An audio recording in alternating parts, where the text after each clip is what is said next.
Welcome back. Joe Gruters is a state senator who represents Sarasota, but he is also chairman of the Florida Republican Party. He gave one of the nominating speeches for Donald Trump last week, and I caught up to him as the convention was underway. We have two paths we want to take. Do you want freedom and liberty, and do you value what makes America great, and do you value your safety and security? All you got to do is look on TV and look what's happening in these left-leaning cities. The other path is, yes, the DNC convention was like a doom and gloom fest, and like it was in a Hollywood awards ceremony without any awards. And yes, they do want to defund the police. They want to radically change America, and these guys are going to lead us down the path of socialism. There's two completely different paths here. I'm sure that the American public, this is not about scaring, but this is about, listen, do you want freedom and liberty, or do you want socialism and your rights be controlled by the government, right? Nobody wants that, except for these left-wing radicals like Bernie Sanders, AOC, and of course Joe Biden, who's trying to win a campaign from his basement, but no way can. So that's at least the second or third reference you had to Alexandria Ocasio-Cortez. Is she the new boogeyman? Is that the one that the Republicans are going to be using to sort of gin up their base and get people afraid of that we're all going to be taken over by a socialist regime led by AOC?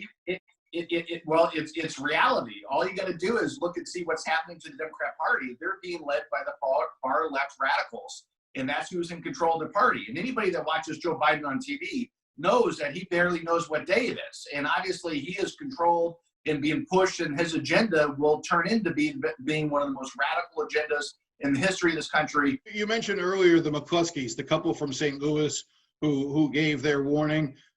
There are a lot of folks who view what they did as a dog whistle for sort of a racist notion that be careful, because if we not careful, that Joe Biden is going to do away with single family homes, and we're going to end up with a situation where the poor are going to be moving into middle class neighborhoods, the suburbs will be gone, and poor is just sort of a code for black and brown people are going to invade and ruin your way of life.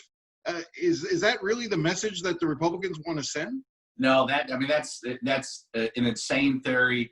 Listen, we want everybody to be successful across demographics, and that's what makes America great. You could start with nothing. I mean, one of the speeches we heard was from somebody in your neck of the woods, Maximo Alvarez, and his story and his life journey of coming from Cuba with nothing and being able to build a business and successfully.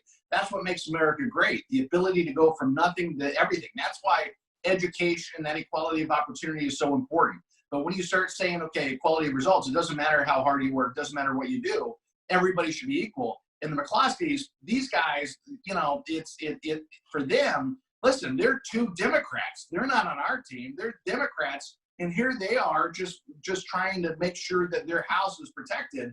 And you have people with guns pointing at them, by the way, walking through their neighborhood who broke down the door.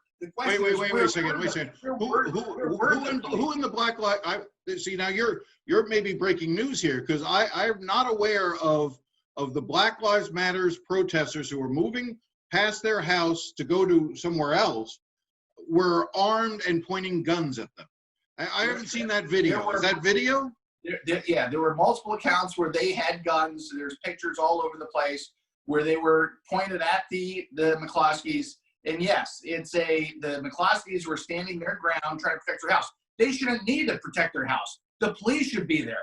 What's crazy is these left-leaning cities that want to disband the police. Americans want an operator that's a law enforcement officer on the other end of that 911 call, because when you need the police, they have to be there. We have to defend the police, not defund the police. You brought up Maximo Alvarez, who gave a very emotional speech. I think he was very moving to listen to. I think he was one of the most effective speakers that I've seen the first two nights of the convention.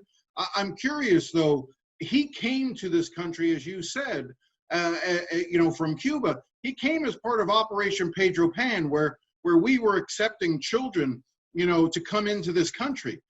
Don't you see a sense of irony of highlighting someone who came to this country as a child, often without parents just placing children on planes to come here at a time when the president has shut down the border, separated families and done the types of things to sort of tear apart families who are seeking that same better life that Maximo Alvarez was when his parents put him on a plane those many years ago. What a great success story Maximo Alvarez has had, and what an incredible guy. I had the fortune of serving on the Florida State Board of Trustees with him, and I will tell you that he is a class act and just a true, he's a great American.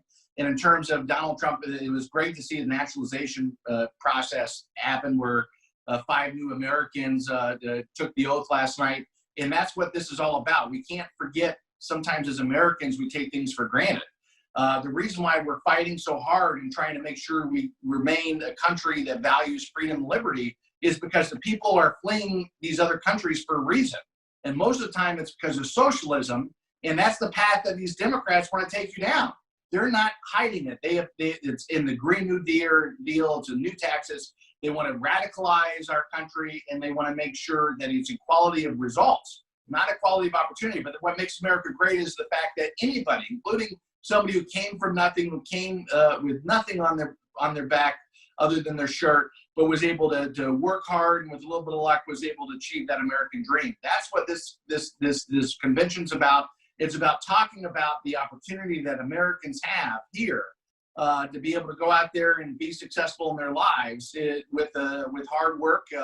But yes, nothing is going to be given, and I'm glad the president has. But again, I'm not hearing you answer. I didn't hear you really get to the heart of the question, which is the notion of a level of hypocrisy of highlighting someone who came to this country as a child, as basically a refugee, and at the same time the president has denied children from being able to come into this country. You know, Listen, do you believe that President Trump would actually create a Pedro Pan type situation ever? We have a system of laws, and people should do it the right way. People should that want to come to our country, they should do it the right way. But obviously, we both can agree that they're fleeing from socialist policies, and that's what these Democrats want to take us down. One point to clarify, I could not find any video or pictures of Black Lives Matter protesters pointing guns at the McCloskeys. Up next, we hear from an immigrant advocate on some of the other claims by Republicans made during their convention.